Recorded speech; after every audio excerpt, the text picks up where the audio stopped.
In 1998, a massive tech company was offered a fledgling startup for $1 million. They said no.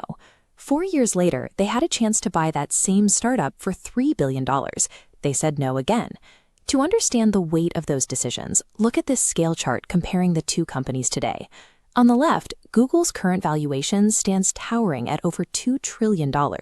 On the right, Yahoo sold for just $4.48 billion in 2017.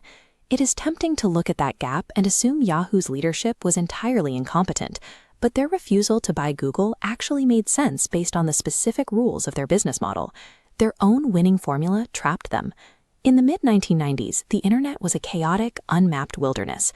If you wanted to find a website, you needed a starting point. For most people, that starting point was Yahoo. Two Stanford students, David Philo and Jerry Yang, built the site initially as a human-curated directory. They hired editors to review websites and organize them into distinct, easy-to-browse categories. Very quickly, they expanded into a comprehensive portal. Yahoo added email, news, weather forecasts, and fantasy sports. The goal was to build a self-contained ecosystem that offered everything a user might want in one place. We can trace their logic in this cyclical flowchart. Longer browsing time means more ad views, translating to higher revenue. Because of this, Yahoo's survival depended on building a wall around that ecosystem. Sending users away was a direct threat. Meanwhile, back at Stanford, two other grad students were working on a different method for organizing the web. Instead of relying on human editors, they wanted to use mathematics. They called their algorithm PageRank. It automatically scored the relevance of a web page based off how many other important pages linked back to it.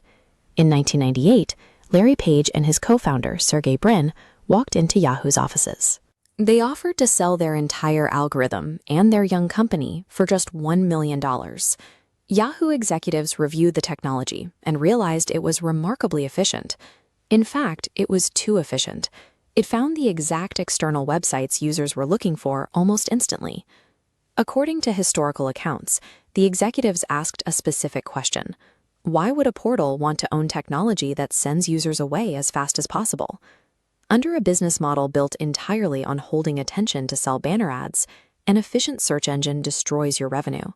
Rejecting Google was a mathematically sound choice to protect their existing income stream. By the early 2000s, the internet had grown exponentially massive.